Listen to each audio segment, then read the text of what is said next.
BRS కు కవితకు మధ్య దూరం పెరుగుతోంది. కొంతకాలంగా బీఆర్ఎస్ నేతల్ని ఇండైరెక్ట్ గా అటాక్ చేస్తున్న కవిత ఇప్పుడు డైరెక్ట్ అటాక్ కి దిగారు. గులాబీ అధినేత తన తండ్రి కేసీఆర్ కి కవిత రాసిన లేఖ లీక్ తో కారులో కలకలం మొదలైంది. బీఆర్ఎస్ రజతోత్సవ సభలోని ప్లస్ మైనస్ పాయింట్స్ తో కవిత కేసీఆర్ కి లేఖ రాయటం అది కాస్త లీక్ అయి మీడియాలో సంచలనంగా మారింది. ఇదే సమయంలో కవిత అమెరికాలో ఉండటంతో దీనిపై క్లారిటీకి కాస్త సమయం పట్టింది. ఆ లేఖ కరెక్టా కాదా అనే ప్రచారం కూడా జరిగింది. అయితే కవిత అమెరికా నుంచి రిటర్న్ వస్తూనే శంషాబాద్ ఎయిర్పోర్ట్ లో లేఖపై క్లారిటీ ఇచ్చారు. అది తాను రాసిన లెటరే అంటూ బాంబు పేల్చారు. కార్లో కుటుంబ కలహాలు పీక్స్ చేరాయని, అంతకు ముందు నుంచి వస్తున్న ఊహాగానాలకు ఆమె ఊతమిచ్చినట్టయింది. అప్పటి నుంచి సందర్భం వచ్చిన ప్రతిసారి బీఆర్ఎస్ నేతలపై మండిపడుతూనే ఉన్నారు కవిత. తండ్రిని పల్లెత్తు మాట అనకుండా కారు నేతల్ని మాత్రం కార్నర్ చేస్తున్నారు. కేసీఆర్ దేవుడే కానీ ఆయన చుట్టూ దెయ్యాలున్నాయంటూ సంచలన కామెంట్స్ చేశారు. అప్పటి నుంచి ఆ దెయ్యాలెవరంటూ కవితకు ప్రశ్నలు వినిపిస్తూనే ఉన్నాయి. సమయం వచ్చినప్పుడు బయటపెడతానంటూ ఆమె దాటవేస్తూ వచ్చారు. అయితే కొంతకాలంగా పార్టీకి అంటీ ముట్టనట్టు వ్యవహరిస్తున్నారు కవిత. తెలంగాణ జాగృతిని యాక్టివేట్ చేసి బీఆర్ఎస్ కి దాదాపుగా దూరమయ్యారు. జిల్లాలన్నీ చుట్టేస్తూ జాగృతి నేతల్ని యాక్టివ్ చేస్తున్నారు. బీఆర్ఎస్ కి దూరంగా ఉండటానికి కారణాలను కూడా ఆమె గతంలోనే షేర్ చేసుకున్నారు. కేసీఆర్ చెప్పడం వల్లే తెలంగాణ జాగృతిని స్లోడౌన్ చేశామని, కానీ లిక్కర్ స్కామ్ లో తనని జైల్లో వేసినప్పుడు బీఆర్ఎస్ నేతలు సరిగా స్పందించలేదని, ఊహించిన స్థాయిలో గులాబీ పార్టీ ఆందోళనలు నిర్వహించలేదని ఆమె అసంతృప్తి వ్యక్తం చేశారు. అంతేకాకుండా బీజేపీకి బీఆర్ఎస్ దగ్గరవుతుందనే ఇండికేషన్స్ ఇచ్చి పొలిటికల్ హీట్ రాజేశారు కవిత. తనని జైలు నుంచి విడుదల చేసేందుకు బీజేపీలో బీఆర్ఎస్ ని విలీనం చేసే ప్రతిపాదన కూడా జరిగిందని, కానీ తాను పోరాడేందుకు సిద్ధంగా ఉన్నానంటూ ఆ ప్రతిపాదనకి ఒప్పుకోలేదని సంచలన కామెంట్స్ చేశారు. దాని చుట్టూనే రాజకీయ రగడ రాజుకుంటోంది. ముఖ్యంగా కాంగ్రెస్ నేతలకు ఇది ఆయుధంగా మారింది. అయితే కవితపై బీఆర్ఎస్ నాయకులెవరూ బహిరంగంగా విమర్శించలేదు. కానీ 10 టీవీ వీకెండ్ ఇంటర్వ్యూలో మాజీ మంత్రి బీఆర్ఎస్ ముఖ్య నాయకుడు జగదీష్ రెడ్డి కవిత ఇష్యూపై స్పందించారు. కవిత పార్టీలో ఉంటే ఎమ్మెల్సీగా ఉంటారు, లేదంటే ఆ గౌరవం కూడా ఉండదంటూ కాస్త ఘాటుగానే కామెంట్ చేశారు ఆయన. జాగృతి పేరుతోనే కార్యక్రమాలు చేస్తున్నారు, అది కొత్తగా పెట్టిన సంస్థేమీ కాదన్నారు. ప్రస్తుతం ఆమె పార్టీలోనే ఉన్నట్టుగా భావిస్తున్నామన్నారు. ఈ కామెంట్స్ పై కవిత మండిపడ్డారు. పేరు తీసుకోకుండానే జగదీష్ రెడ్డిని తీసిపారేశారు. లిల్లీపుట్ నాయకుడంటూ తీవ్ర స్థాయిలో విరుచుకుపడ్డారు. చావు తప్పి కన్ను లొట్టపోయిన చందంగా నల్గొండలో గెలిచారంటూ సెటార్లు వేశారు. అదే సమయంలో జగదీష్ రెడ్డికి అసలు ఉద్యమ ప్రస్థానం ఎక్కడిదంటూ మండిపడ్డారు. కేసీఆర్ లేకుంటే జగదీష్ రెడ్డి ఎక్కడుండేవారని ప్రశ్నించారు. కవిత కామెంట్స్ కి అదే స్థాయిలో జగదీష్ రెడ్డి కౌంటర్ ఇచ్చారు. లిల్లీపుట్ అన్న కామెంట్ కి పరోక్షంగా కేసీఆర్ శత్రువులు వాడిన భాషనే కవిత వాడారని అన్నారు. కేసీఆర్ శత్రువుల మాటల్ని కవిత వల్లెవేశారని తన సానుభూతి తెలియజేశారు. తన ఉద్యమ ప్రస్థానం గురించి కవితకి ఉన్న అవగాహనకి జోహార్లు అంటూ ట్వీట్ చేశారు. డైరెక్ట్ కామెంట్స్ కూడా చేశారు. ఇప్పుడు ఈ వ్యవహారం ఎటువైపు దారి తీస్తుందనేది ఆసక్తికరంగా మారింది.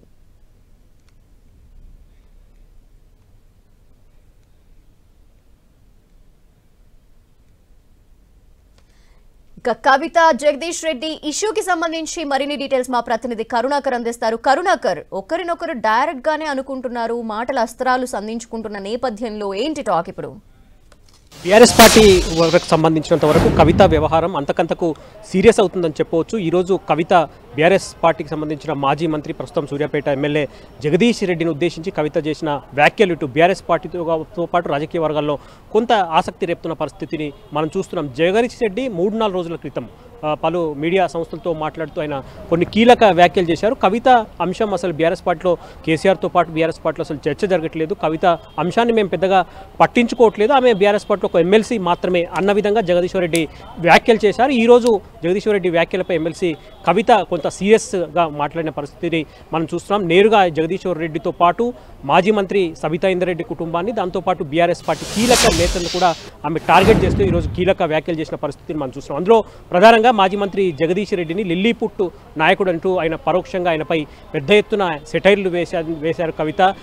జగదీష్ రెడ్డి ఉద్యమ ప్రస్థానం ఏంటని కూడా ఆమె ప్రశ్నించడం జరిగింది. దాంతోపాటు నల్గొండలో ఒక సూర్యాపేట తప్ప మిగతా స్థానాలన్నీ ఓడిపోవడానికి జగదీశ్వర్ రెడ్డే కారణం. సూర్యాపేటలో కూడా జగదీశ్వర్ రెడ్డి చావు తప్పి కళ్ళలు ఉట్టిపోయిన విధంగా స్వల్ప మెజార్టీతో ఆయన గెలుపొందారని చెప్పి జగదీశ్వర్ రెడ్డిపై తీవ్ర వ్యాఖ్యలు కవిత చేశారు. కవిత వ్యాఖ్యలపై కాసేపటి క్రితం జగదీశ్వర్ రెడ్డి కూడా తీవ్ర స్థాయిలోనే స్పందించారు. అసలు కవిత అంశాన్ని తాను ఎప్పుడూ ప్రస్తావించలేదు. కవిత ఇటువంటి వ్యాఖ్యలు తనపై చేసిన వ్యాఖ్యలు ఇప్పుడు కొత్త ఏం కాదు.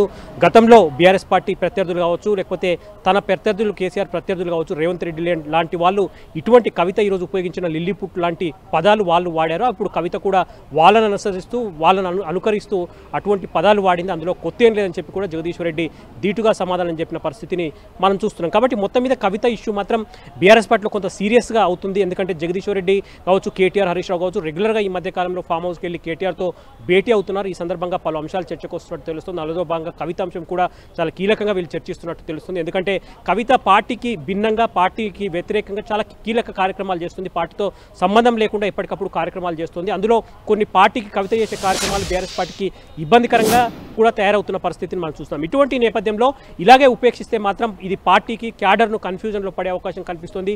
పార్టీ కూడా ఇబ్బందికరంగా మారే అవకాశం ఉందని చెప్పి బీఆర్ఎస్ పార్టీ నేతలు కొంత ఆందోళన వ్యక్తం చేస్తూ వస్తున్న పరిస్థితిని మనం చూస్తున్నాం. ధనలక్ష్మి, ఇటీవల కవిత చిట్ చాట్స్ లో కూడా అనేక మార్లు విమర్శలు గుప్పిస్తూ వస్తూ ఉండగా వాటిని కేటీఆర్ ని ఉద్దేశించి మాట్లాడుతున్న వ్యాఖ్యలు అంటూ కూడా అనుకున్నాము. ఇప్పుడు జగదీష్ రెడ్డి మీద డైరెక్ట్ గా కూడా వ్యాఖ్యలు అనేవి మనకు కనిపిస్తున్నాయి. అండ్ డైరెక్ట్ గా జగదీష్ రెడ్డి కూడా ఆమెని ఉద్దేశిస్తూ మాట్లాడుతూ ట్వీట్ చేయడం జరిగింది. ఇవన్నీ చూస్తూ ఉన్న నేపథ్యంలో పార్టీలో ఆమె వైఖరి ఏంటి అనే విషయానికి సంబంధించి క్లారిటీ ఏమన్నా ఉందా? ఖచ్చితంగా ఈరోజు జగదీశ్వర్ రెడ్డిని ఉద్దేశిస్తూ కవిత చేసిన వ్యాఖ్యల్లో కూడా మళ్ళీ పార్టీలో ఒక కీలక నేతే జగదీశ్వర్ రెడ్డి వ్యాఖ్యల వెనుక ఉన్నారని చెప్పి కవిత మరో అనుమానాన్ని వ్యక్తం చేసింది. దాంతోపాటు తాను తండ్రి కేసీఆర్కు రాసిన లేఖ ఎట్లా లీక్ అయిందో ఖచ్చితంగా అది బయటికి రావాల్సిందే. ఆ లేఖను ఎవరు లీక్ చేశారో ఖచ్చితంగా తేలాల్సిందే అని చెప్పి కవిత మరోసారి చాలా ధీటుగా మాట్లాడిన పరిస్థితిని మనం చూస్తున్నాం. కాబట్టి కవిత ఈ విధంగా బీఆర్ఎస్ పార్టీ నేతలను కావచ్చు, లేకపోతే కీలక నేతలంటూ సొంత కుటుంబానికి సంబంధించిన నేతలను టార్గెట్ చేస్తున్నారు. ఆమె ముందుగానే అంటే ఎప్పుడైతే లేఖ లీక్ తర్వాత మొట్టమొదటిసారిగా మాట్లాడిన కవిత కేసీఆర్ దేవుడే కానీ కేసీఆర్ చుట్టూ దెయ్యాలున్నాయని చెప్పి మాట్లాడింది. దాంతోపాటు కేసీఆర్ నాయకత్వాన్ని తప్ప మరొకరి నాయకత్వాన్ని ఒప్పుకోనని చెప్పి పరోక్షంగా బీఆర్ఎస్ వర్కింగ్ ప్రెసిడెంట్ తన సోదరుడు కేటీఆర్ను టార్గెట్ చేస్తూ కూడా కవిత కీలక వ్యాఖ్యలు చేసింది.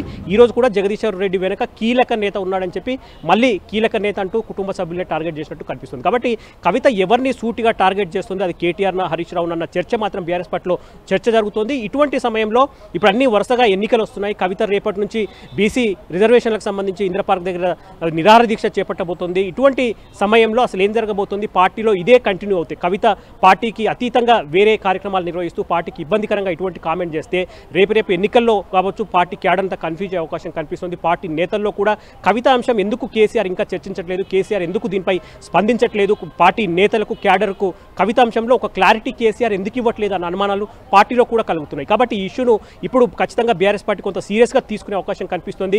కవితను పిలిపించి ఆమెను బుద్ధగించి మాట్లాడే పరిస్థితిపై కూడా ఆలోచించే అవకాశం కనిపిస్తుంది. లేదంటే కవిత విషయంలో ఒక కఠిన నిర్ణయం కూడా పార్టీ తీసుకునే అవకాశం కనిపిస్తుందని చెప్పి తెలంగాణ భవన్లో బీఆర్ఎస్ పార్టీ వర్గాల్లో ఒక చర్చ జరుగుతున్న పరిస్థితి మనం చూస్తున్నాం. గతంలో కూడా కొంతమంది నేతలు కవిత దగ్గరికి వెళ్లారు, మాట్లాడారు, ఆమెను బుజ్జగించే ప్రయత్నం చేశారు. ఈ ఇష్యూకి సంబంధించి అంత క్లారిటీ తీసుకొచ్చే ప్రయత్నం అయితే చేశారు. అయినప్పటికీ ఇలా చిట్ చాట్స్ లో కావచ్చు, ట్వీట్స్ ద్వారా కావచ్చు పలుమార్లు ఆమె వ్యాఖ్యలు చేస్తూనే ఉన్నారు. ఈ నేపథ్యంలో క్యాడర్ కూడా మీరన్నట్టు కొంత కన్ఫ్యూజ్ అయ్యే అవకాశాలు ఉన్నాయి. సో ఇప్పుడు ఏం జరిగే అవకాశాలు కనిపిస్తున్నాయి? ఏదైనా క్రమశిక్షణ చర్యలు లాంటివి ఏమైనా తీసుకునే ఛాన్సెస్ కూడా ఉన్నాయంటారా? ఎస్, ఖచ్చితంగా మీరు చెప్పినట్టు కవితను బుజ్జగించేందుకు అనుకోవచ్చు, లేకపోతే కవిత దగ్గరికి రాయబారంగా అనుకోవచ్చు. రాజ్యసభ ఎంపీ దామోదర్ రావు లాంటి నేతలు కవిత నివాసానికి వెళ్ళి సుదీర్ఘంగా ఆమెతో చర్చలు జరిపిన పరిస్థితిని మనం చూస్తున్నాం. కానీ కవిత మాత్రం వెనక్కి తగ్గినట్లు కనిపించట్లేదు. ఎందుకంటే కవిత ప్రధానంగా ఒక డిమాండ్ చేస్తుంది. తన తండ్రి కేసీఆర్కు తాను సీక్రెట్గా రాసిన లేఖ ఎట్లా లీక్ అయింది, ఆ లేఖ లీక్ చేసిన వారెవరు, వారిని పార్టీ నుంచి తప్పించాలన్నది కవిత ప్రధాన డిమాండ్. దీనికి ఖచ్చితంగా సమాధానం కేసీఆర్ చెప్పాలని చెప్పి, లేకపోతే కేసీఆర్కు రాసిన లేఖ ఎట్లా లీక్ అయిందన్న దానిపై క్లారిటీ రావాలని చెప్పి కవిత చాలా పట్టుదలతో ఉన్నారు. దానిపైనే ఆమె డిమాండ్ చేస్తున్న పరిస్థితిని మనం చూస్తున్నాం. కాబట్టి ఈ డిమాండ్కు పార్టీ అధినేత కేసీఆర్ స్పందించాలా, లేదంటే ఇంతకుముందుకు కేటీఆర్ కూడా దీనిపై పెద్దగా స్పందించలేదు, మాజీ మంత్రి హరీష్ రావు కూడా దీనిపై పెద్దగా స్పందించిన పరిస్థితిని మనం లేదు, పార్టీ నేతలు కార్యకర్తలు ఎవరు కూడా కవిత విషయంలో పెద్దగా స్పందించిన పరిస్థితిని మనం చూడలేదు. కానీ ఈరోజు జగదీశ్వర్ రెడ్డి కవిత మాట్లాడే మాటలకు జగదీశ్వర్ రెడ్డి మాత్రం స్పందించిన పరిస్థితి పరిస్థితిని మనం చూస్తున్నాం. కాబట్టి పార్టీ నుంచి ఖచ్చితంగా ఒక డిమాండ్ మాత్రం వస్తుంది. కవిత ఇటువంటి వ్యాఖ్యలు చేయడం కానీ, పార్టీ నేతలను టార్గెట్ చేస్తూ మాట్లాడడం కానీ, పార్టీకి అతీతంగా ఆమె కార్యక్రమాలు చేయడం, నిర్వహించడం పార్టీకి ఇబ్బందికరంగా తయారవుతుంది. కాబట్టి ఖచ్చితంగా కవిత విషయంలో ఖచ్చితంగా అధినేత కేసీఆర్ స్పందించాల్సిందే. కేసీఆర్ మాట్లాడితేనే దీనిపై ఒక క్లారిటీ వస్తుంది అనేది మాత్రం పార్టీ నేతల నుంచి ఒక డిమాండ్ వస్తుంది. కాబట్టి కేసీఆర్ ఈ విషయంలో ఎటువంటి నిర్ణయం తీసుకుంటారు? కవిత విషయంలో ఆమెను పిలిపించి మాట్లాడే ప్రయత్నం చేస్తారా, లేకపోతే కవిత వల్ల ఇంకా రోజు రోజుకు పార్టీకి ఇబ్బందికరంగా తయారవుతుంది కాబట్టి ఆమె విషయంలో ఒక కఠిన నిర్ణయం తీసుకుంటారన్నది మాత్రం ఇటు బీఆర్ఎస్ పార్టీలోనే కాదు తెలంగాణ రాజకీయ వర్గాల్లో కొంత ఆసక్తి రేపుతున్న పరిస్థితిని మనం చూస్తున్నాం. Dhanalakshmi. Okay, thank you Karunakar.